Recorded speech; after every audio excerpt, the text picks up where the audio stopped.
morning, everyone. Welcome to our next session. I'm very happy to be here and to be the moderator of our next great presenter and next great presentation. My name is Estela, and let me tell you something about Ilona Peeters, our next presenter. She has worked in the application of TIC, TAC, TEP in education using education and engineering. She has worked on the creation of virtual educational objects. She has designed online courses. She has worked as a translator. She is a professor at Universidad Mayor de San Simón in Cochabamba. She is also a professor at Computer Science, Systems Engineering, and Economical Science, and LAEL. She is also a CBA Cochabamba teacher, and she has worked in the creation and revision of translations of the magazine called Página y Signos. She has worked in the postgraduate department. She is a teacher, a professor, and a coordinator. She is also a postgraduate teacher in a postgraduate course on translation and education. She is also the coordinator of this program. She is also teaching Teorías Básicas Lingüísticas. She has worked at Univalle as a teacher and as a coordinator. She has worked at the language department. She has worked as also in public relations. And as you can see, we have a great presenter. Her name is Ilona Peeters. She is a part of CBA Cochabamba. Thank you very much for her participation. Let me tell you something about the talk we are going to have right now. Social networking in the field of education has gained more attention with the boost of virtual and blended learning over the past few years. It is closely related to fairly new types of learning, such as TEP Learning and Connectivism. This presentation will focus on two aspects of social networking. On the one hand, it will discuss the importance of incorporating social media as empowerment and participation technology. On the other hand, it will provide specific examples on how to use social networking in a classroom environment. More specifically, the presentation will expand on the use of Blogger as a collaborative educational social media platform. With no further ado, let me introduce to all of you to Ilona Peeters. Good morning, Ilona. Thank you for being part of this conference. Good morning, Estela. Thank you very much for your kind presentation. Thank you also, CBA La Paz for organizing the event and allowing me to be part of this event. So thank you very much. Today we're going to talk about connectivism, and we are going to talk about a new kind of learning. So I'm going to share my screen so you can see my presentation.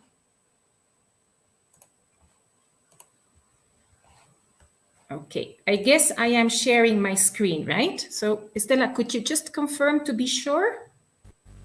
Yes, you are. We can see your screen. Very good. So I would like to make it a little bit more interactive. So I prepared a presentation in Google Slides. So for those people who are watching our presentation through Facebook or YouTube, please, can you go to this page? It says joinpda.com, joinpda.com, and you will be asked to write down a code. You will be asked this code. So just write down the code, the 6-letter code.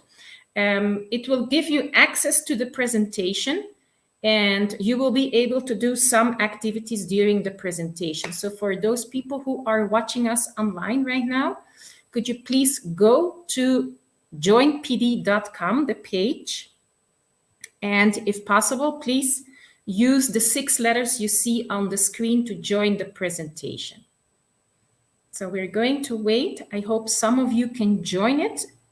Okay, we have already 1 student. I see 2 students. So we're going to wait for a few more minutes, 3 students. So this is, in fact, an add-on, a complement to Google Slides. It's called Peer Deck, and it allows you to present your presentation by using interactive exercises. So all the students, all the people who join pd.com can see my presentation. So I'm going to wait for a few more minutes. So we have already 12 students, and then we're going to start class. Probably at the beginning, before you see the presentation, you will be asked to answer a question. I think it says something, how do you feel today? And then you have 3 to 4 phases. So you can click on your answer. We have 19 students.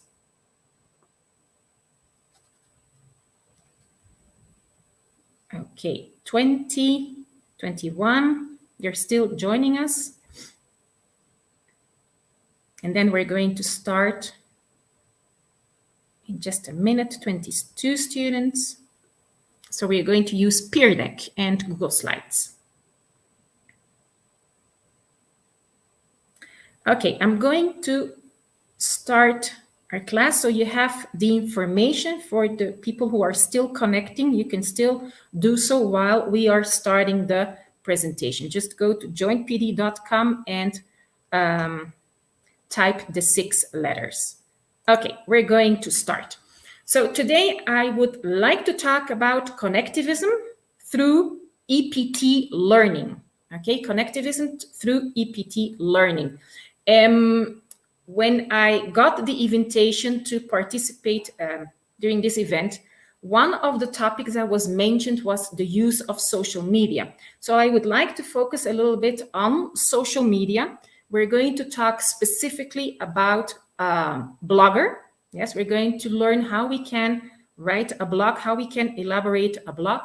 But before we do so, we need to have some fundamentation. That's why the title of the presentation is Connectivism through EPT Learning. That is the title of the presentation. Wait a second. This has to, wait.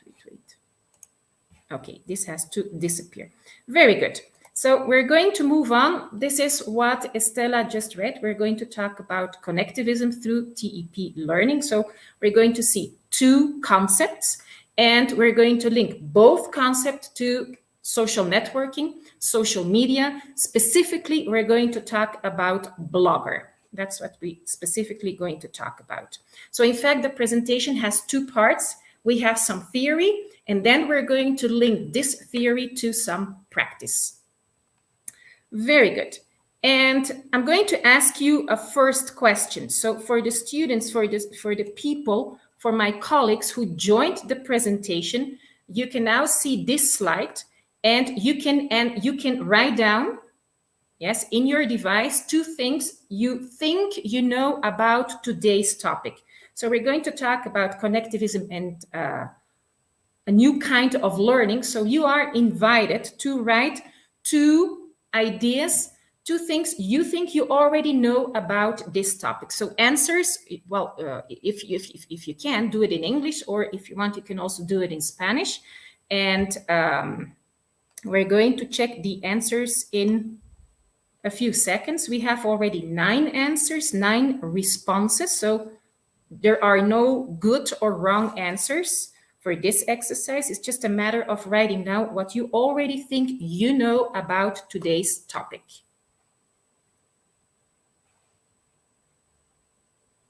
So we have 9 people who wrote something down. So let's take a look. Okay, I have no ideas yet. I have only dots. So let's wait for, so I only see dots right now. So please try to write some ideas, sentences, words, a line. Okay, we are trying. Good. So over here we have one first idea. It says social media is useful to teach English because students enjoy it. Very good, a very valid idea. Let me scroll down. Okay, I have another dot. Okay, very good. Sharing ideas is important. Blogging, very good. Thank you for your participation. Then over here, what do we have? It's crucial to be updated about new ways to teach. I absolutely agree. And it seems interesting. Good, thank you. And over here, EPT is a new term for me. Connectivism, I think, is related to how we can connect with others using social media. This is definitely an idea you would like to remember. Definitely an idea to remember. We're going to use technological tools. Absolutely correct. New techniques to teach English. Okay, nice. A lot of creativity. We're going to learn how to write a blog. And I think we're getting to the end. It's a new, okay, so this person is still elaborating his or her idea. It's a new learning theory, combining, and then we have something else. Okay, very good. Thank you very much for your participation. So we have already some beginning ideas about this topic. Let's go to the next slide. So this is an exercise. This is something I really like to think about. I mean, who is this 21st century student? So whenever we are teaching, I like to understand who I have in front of me. And I would like to know what his or her characteristics are. So I like reading about the different generations that exist, right? We have the millennials. Now we're talking about the post-millennials. Before the millennials, we had other generations, as for example, baby boomers. So there are different types of generations. And as generations change, the characteristics of our students are changing too. And you can find a lot of literature on this topic, especially in fact, articles that are related to marketing. Yeah, of course, that's kind of logical because marketing, it means money. They really need to understand who is part of the new generation. So I think these are very important questions. It's just to think about who we have in front of us. And when we understand who we have in front of us, we can adapt our teaching techniques. So we are talking about the post-millennial generation right now, right? We are talking about what is called digital natives. In fact, the previous generation, the millennials and the post-millennials, belong to this generation of digital natives. It means that they were born with technology. I mean, when I was born, I didn't have access to so much technology. I mean, I'm not part of the digital natives. I have seen the shift between technologies going to the digital area. I have seen the shift. But our students nowadays, they were born with devices, being connected to internet, being connected to a smartphone. So they have a different way of expressing themselves. Have some characteristics over here. They tend to travel more. They are connected to the internet 24 hours a day. Interesting is the one that we have on the right side. They are born to do what? To swipe. They like texting. And of course, they're always connected to social media. I read some studies with very interesting information, especially the post-millennials. They are up to 7 hours connected to the internet and busy on their devices. That was a study carried out in the United States in 2010. So imagine that they are at least up to 7 hours a day connected to internet and busy on their devices. Some more research was done, and pediatricians say that for digital natives, being connected or having their cell phone at hand is as important as eating and drinking. So it is really part of who they are. They connect with the outside world throughout social media. They think differently. For example, some of the characteristics that are very important to understand here and are directly related to education is the fact that they like collaboration. They like to collaborate with other people. They like to share information. For example, Facebook, right? You have the like button, you can share the information. On Instagram, you can share the information. So they grew up in a different culture. They feel very much at ease to communicate with new people through social media.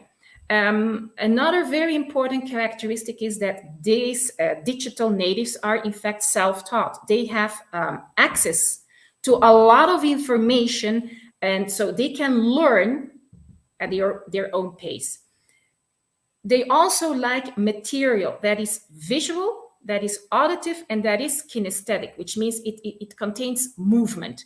And as a last aspect, I would like to mention that whenever you talk about theory with digital natives, they only accept, in fact, theory when it is related to practice, when it is related directly to their daily life.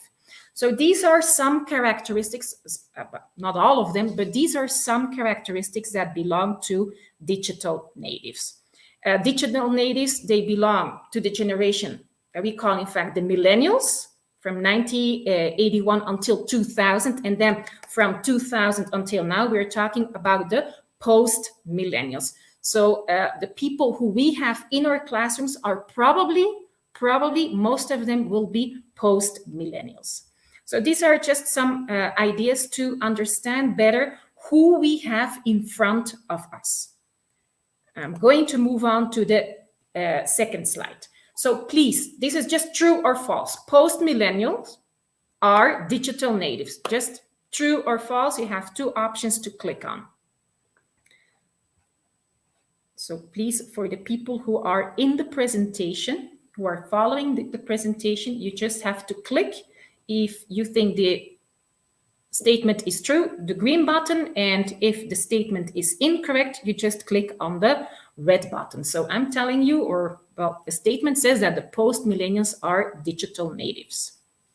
That is our question, and answers are coming in. We have 15 and 16, and we have more people online right now. We have 40 people in this presentation. Okay. I'm going to show the responses. True. Okay. So we have more true answers than false answers. So the answer is absolutely true. When we talk about post-millennials, I mean people who are born after the year 2000, they belong to the generation of the digital natives. Digital natives, it means that they are always connected to internet. They were born with digital devices. They were born being connected to the internet. So that's the meaning, in fact, of digital natives. Thank you. Thank you so much for your participation. Okay, if you want to know more about this generation, yes, the post-millennial, it stands for Z, the generation Z. Well, you have here a QR code, so you can go directly to the page using your cell phone, or you also have the link in the presentation, right? So here you have, I really like this page because you can read some more about post-millennials. You have, if you want to understand more how they think, how they feel, how they work, you have 7 different characteristics.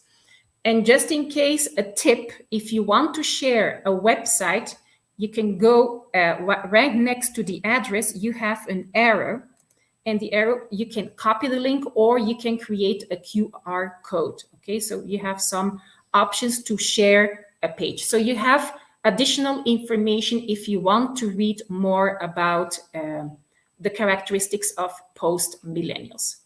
Okay, that being said, you can see a shift before and now. So what happened before? Before this digital revolution, the teacher would stand in front of the class and would transmit knowledge to the students.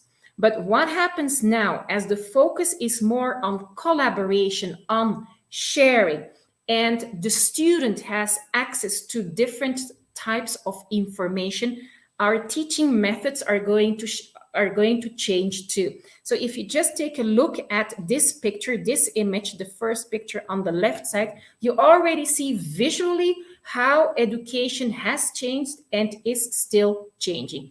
And if you take a look at the second picture, maybe it's a picture that will help you understand better what connectivism is all about. It's being connected, generating ideas through social media, being connected to other people, to other devices. So education is definitely changing, and we have to be, of course, prepared.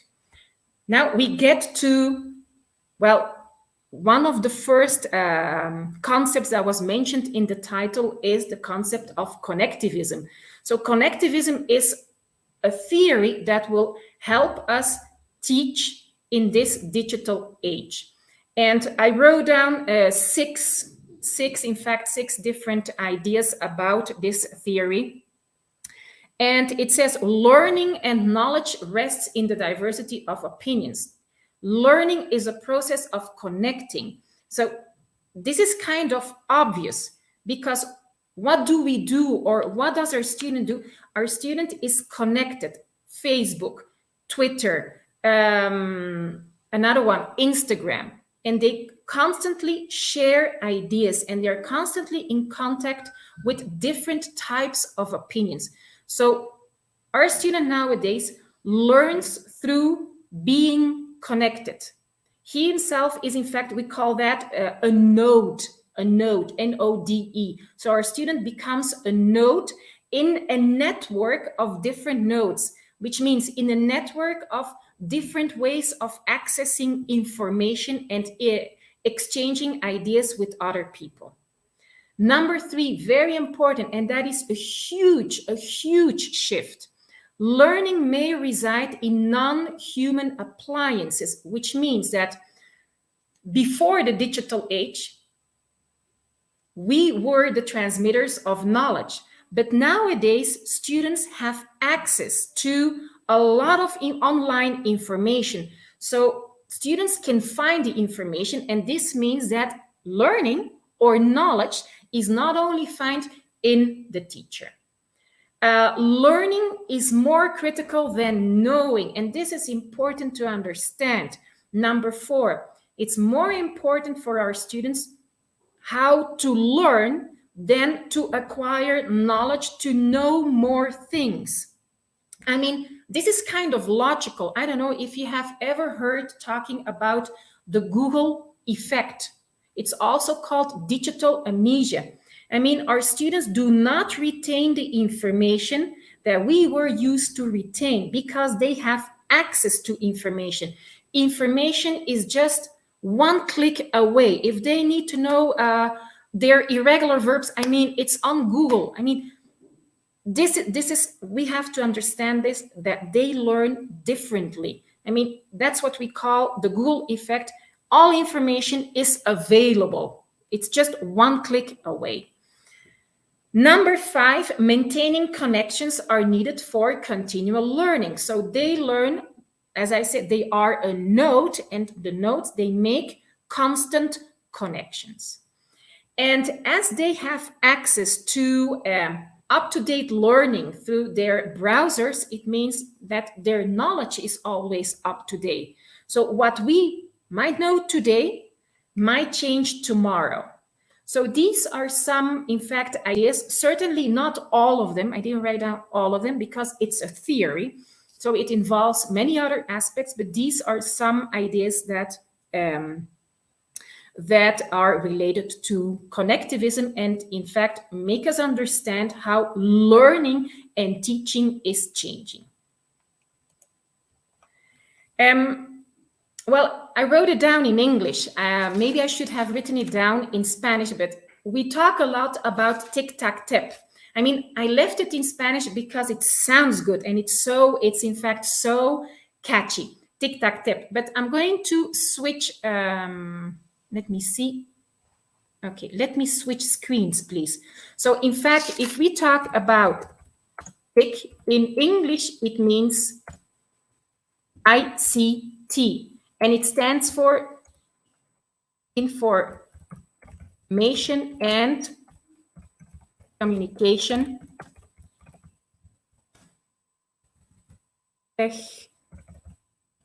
technology, okay? Tecnologías de la información y comunicación. But in English, of course, the acronym is different. It's ICT, Information and Communication Technology. So when we talk about connectivism, we need to be able to use technology. A first type of technology is what we call information and communication technology. All kinds of technology, in fact, are what belong to this first category, okay? The laptop I'm using, we are using StreamYard to stream this presentation. I have a mouse over here. Even what you see on my screen, I'm using Classroom screen and a Google slide. All of them belong to this first category. And then remember, I mentioned a second one. It sounds very nice in Spanish. The second one is TAC. And in English, it would be TLK. And TLK, the T stands for technology, for learning and knowledge. Tecnologías de aprendizaje y conocimiento. So we can use this first type of technology, the information and communication technology, we can apply them to creating experiences to learn and to create knowledge. That's why it's called TLK, Technology for Learning and Knowledge. For example, I can use Google Slides to create a web quest. So a web quest would be, by using Google Sites, a technology for learning and knowledge. So we are using our technology with the specific purpose to teach and to create situations where students can acquire technology. And the last one is the most important one for us, TEP. In English, it's EPT, and it's called Empowerment and Participation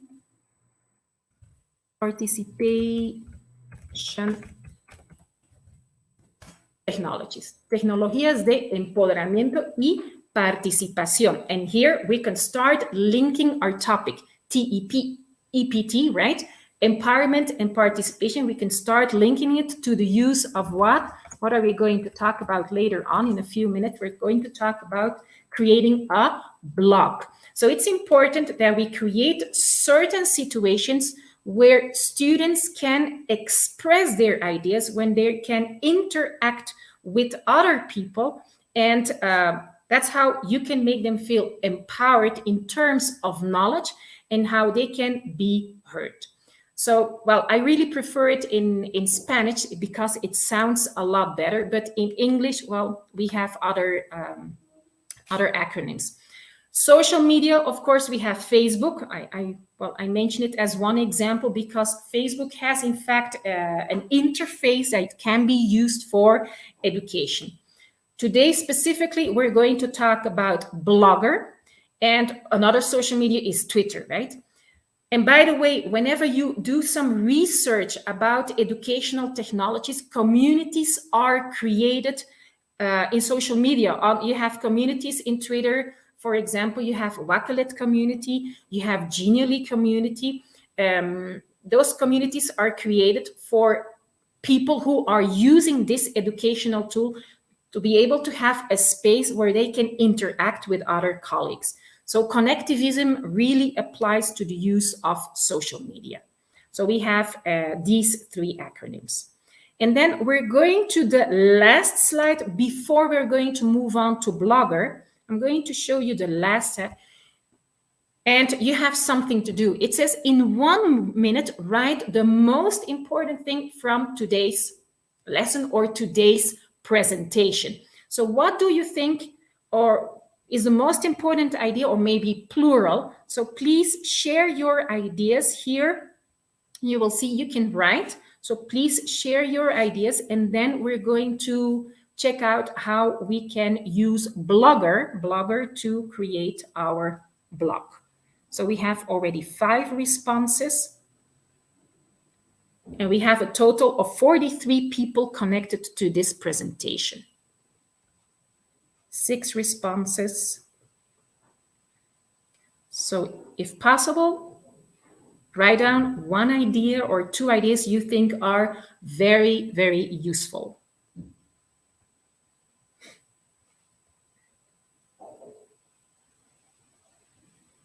9 people have already responded.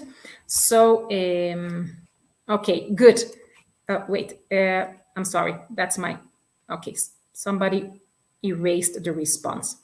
I reckon ELT teachers need continuous update their knowledge of technologies. Okay, to take into account how digitalized our students are, here we have some concept: connectivism, post-digital, post-millennium era, digital natives, participation, TICs, blogger, connectivism, and this person is still writing. Thank you very much. It's important to remember that connectivism is a learning theory for the digital age. We need to stimulate our creativity to help our students. Thank you. Do some research on students' attention, learning together and actively. The use of technology is so important when teaching nowadays. Students have different learning styles from us. Very good. I see that too in my classroom, that my students learn so differently. I come from the generation where I had to take notes, and whenever I had to read something, highlighting the most important aspects of a text. So this is something I definitely do not see in my students. New technologies are the new way to learn English, connectivism, and teaching in order to give students better tools for this digital area. Post-millennials are natives that learn theory related to practice daily life. We have a lot of ideas from this presentation. Very good. The use of technology is growing day by day. Technology is education. Very good. Thank you. Thank you very much for your participation. So we have come to the end of the first part of this presentation. I wanted to introduce you to the concepts of connectivism so that you can understand better. And I know we all have to do some more reading. This is just the beginning to understand a little bit better the learning theory that goes or that accompanies better our new students, and introducing you to the new technologies, TIC, TAC, and TEP. Now, if you allow me, I would like to go to Blogger. So we're going to talk about how you can create a blog. So I think we are familiar with blogs, right? They were very popular at, in the late 90s. Especially this was something that was used by influencers, right? Influencers now use Instagram, but in the 90s, they used their blogs to offer, to promote products. You have, for example, personal blogs that were very important. You have blogs that belong to certain companies. But of course, what is most important for us that you have educational blogs, the edu blogs. You have educational blogs. For example, I have my personal blog where I try to share ideas about technology, about certain applications. So we're going to use as tool Blogger. Now let me go to a new page, a new window. So we're going to use Blogger.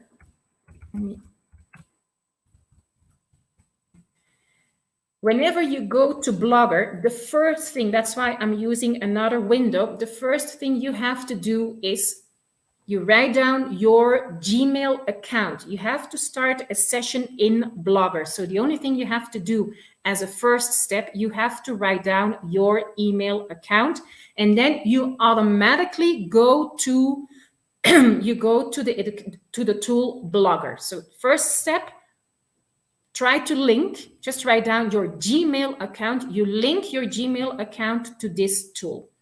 Now, I was showing this in another window because as you can see, we are now in Blogger. I have my blog where, as I said, I share ideas about certain educational tools. So this is your first interface, right? This is the interface you get whenever you join Blogger. How to become a tech-savvy English teacher disappears because this is my blog. This is the first interface. And when you want to create your own blog, what do you have to do? So over here, you have an arrow. You just click on the arrow and it says new blog. So you click on the option, and the first thing you have to come up with is an appropriate title for your blog. For example, I don't know, English language teaching. So you have to come up with an appropriate title. And then, of course, you click on next, and you have to come up with an address. So for example, the address, the URL of my blog is related to my name, but you have to come up with a suitable one for you. So this is something you might want to think about. I can't use my name anymore because it's taken. I'm going to use my second name, and let me see if this is still available. So it is still available. Yes. So this is going to be the URL of your blog. You just click on save. I'm not going to do it right now because that means I am created a second blog, and I don't really want to create a second, but just as a purpose of exercise. The first step is you need a title for your blog. And the second step is you need to you have to think about the URL of your blog. It means the name under which, the address under which your blog will be saved. So I'm going to cancel this. Okay, so now you know how to create a blog. So very easy, 2 steps. Now, if we check it out a little bit more, we have our menu here on the left side. On the left side, you have the different options of your menu. The first thing you probably want to choose is, in fact, the design of your blog. So you have a lot of templates. The design of your blog, if I go back for a second, you have over here the option tema. And in this option, what do you have? You have your different templates. And it's a matter of you to just scroll through them and choose the one you like the most. You choose one, they're free. So you just scroll through them, and then you just click on one of them. And that's going to be the template to elaborate your blog. For example, mine, if you want to see mine, this is the design I chose for my blog. Okay, black and gray. So that's a first step. Then a second step. Yeah, so the first one, we clicked on tema. The second step, or the second functionality we have over here, the second characteristic I would like to share with you is the one that refers to diseño.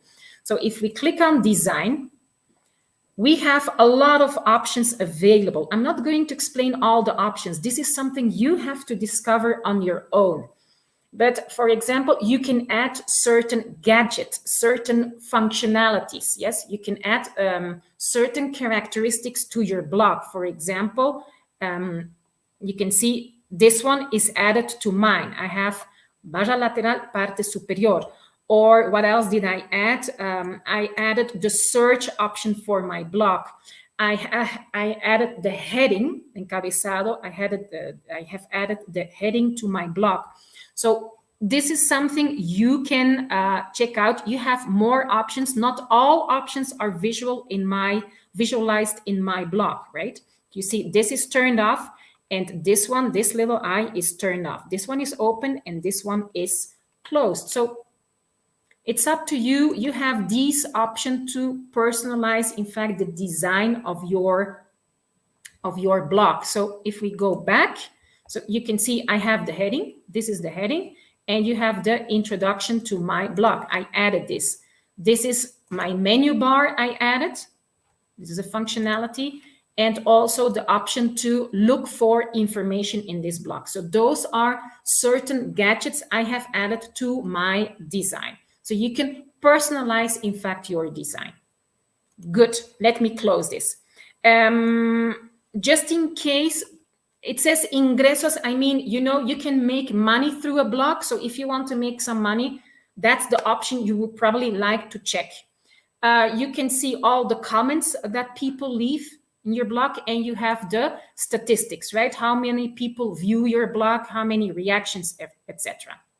Now, the most important part is to do what? So we have already seen that we have 2 steps. We have to follow 2 steps to create a blog. First of all, you log on to your blog, right? and then you choose your design, how your blog will, your template that will define the design of your blog. And then, of course, it's up to you to do what? To create information. You can create information about, I don't know, about certain devices, appliances, apps you use for teaching English, or you can upload articles for your students to read, or some additional resources. So that's a little bit up to you. So what do? You click on Crear Entrada, and then over here, of course, what do you need?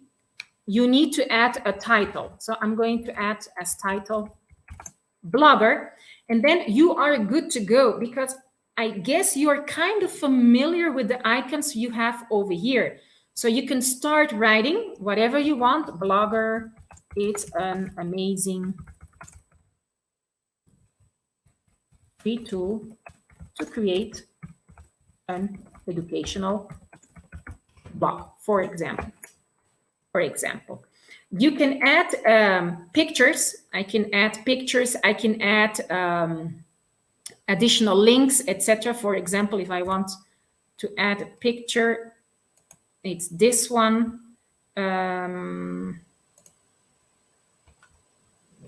Okay, let's find first a picture of blogger. Image. Okay, let's use this first one. This is the icon. And we're going to copy the image address. And let's go back to Blogger. Good. So we have the image, and we just click on Seleccionar. And then, of course, this image looks really big. What can we do? We have here different options again. So it's just a matter of finding out what they're all about. So now I have the original picture. I can make the picture a lot, if I want, a lot smaller. And of course, over here, if you take a look, you can switch the position of the icon. You can put it in the middle and you can keep on writing. You can put it on the left side, and then you can keep writing your article. When you're done writing the article, you have, of course, you can visualize what you have done. So you can see you have this preview. Okay, this is our preview. And over here, this is very nice too, especially for your students. Blogger has an adaptive design, which means if you're going to watch it from your desktop computer, if you're going to use your cell phone or a tablet, you have the different options to choose from. So visually, it becomes even more attractive.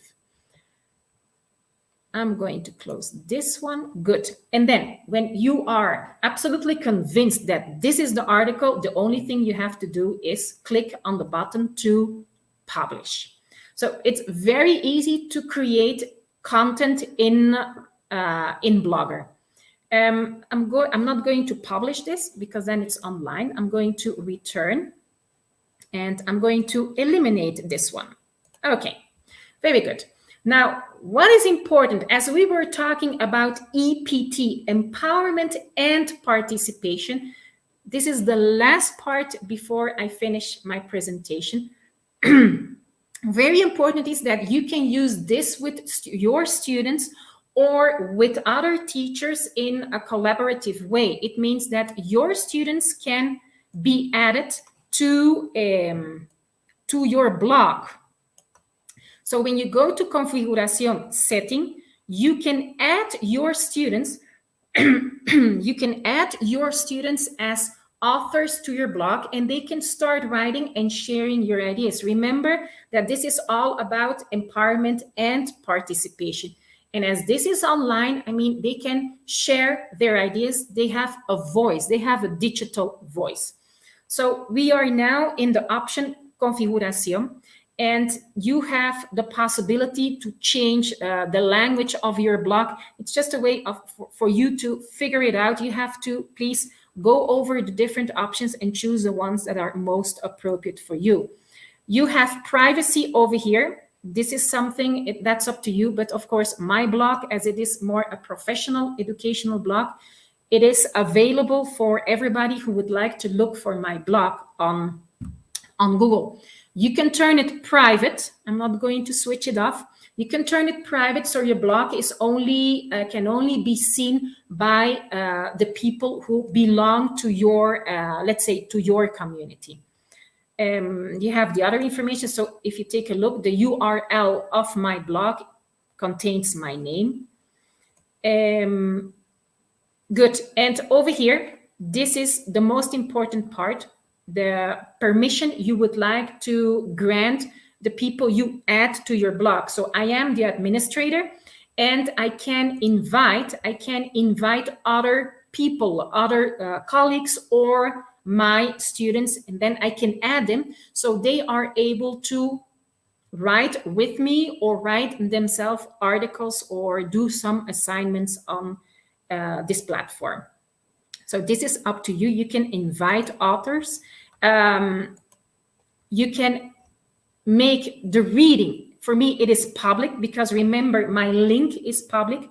Or you can make it private. So it means that only the people who are authors of this blog, I mean, your students can read the blog, or you can make it more personalized, right? You can have some other just readers. So this is a nice feature that you can use in order to create your blog.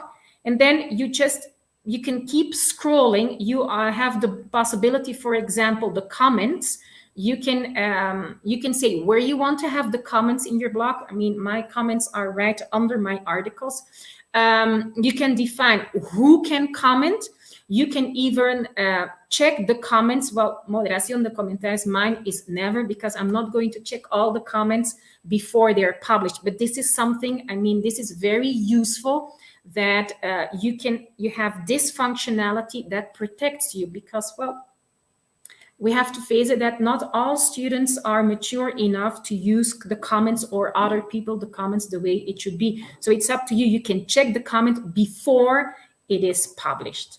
So this is in fact the end of my presentation.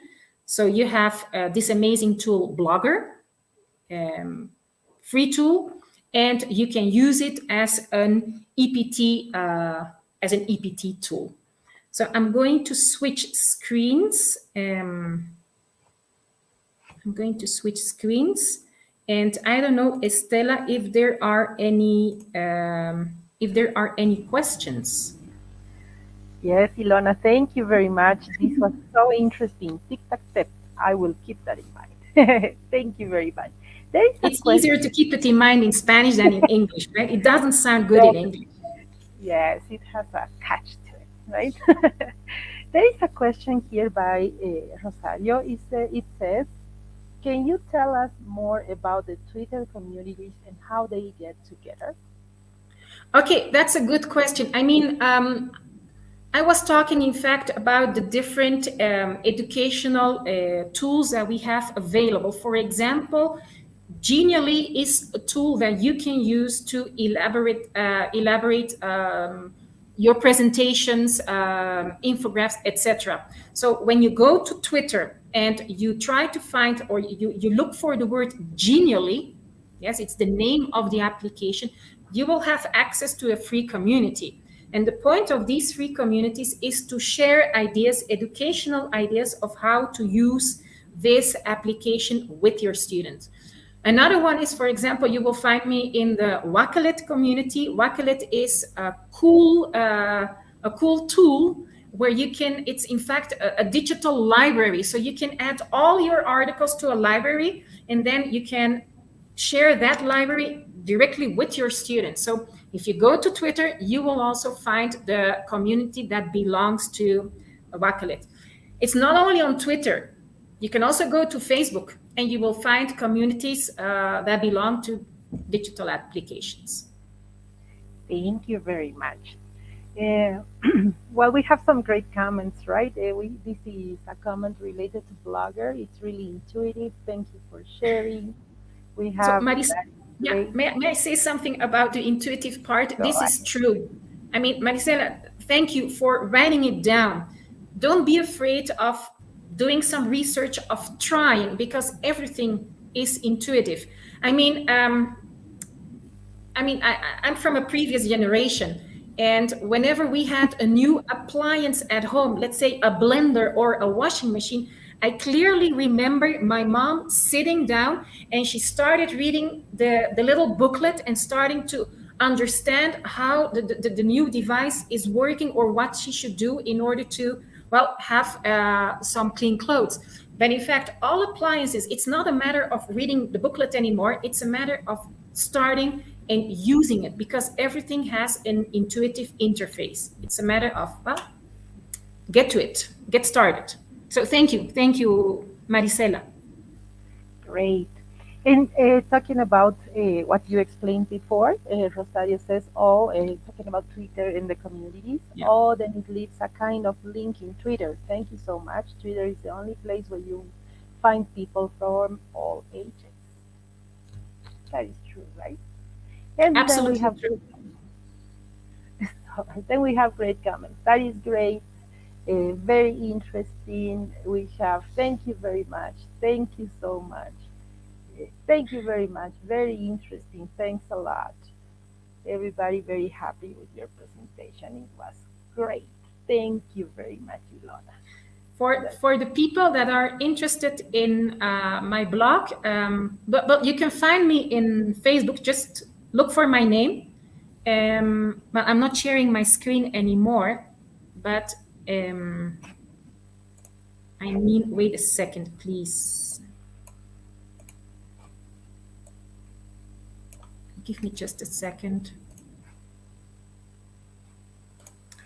I don't know, Estela, can you?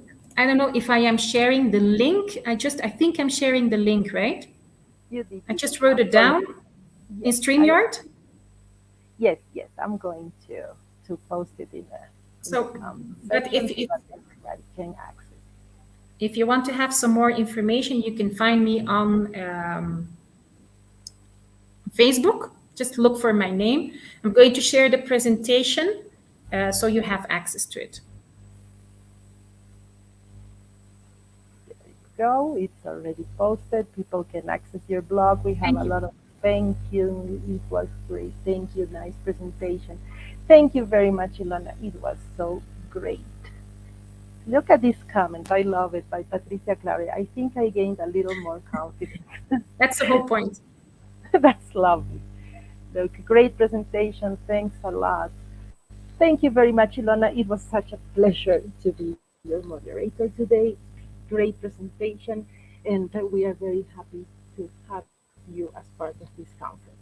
Thank you very much. Thank you. Thank you very much for the opportunity. And thank you, CBA La Paz, for organizing the event. Thank you very much for the invitation. And thank you for Thank you. listening to me. Thank you very much, Ilona. Greetings to CBA Cochabamba, our sister CBA, or brother CBA, or sibling CBA. Thank you very much. Bye, everyone.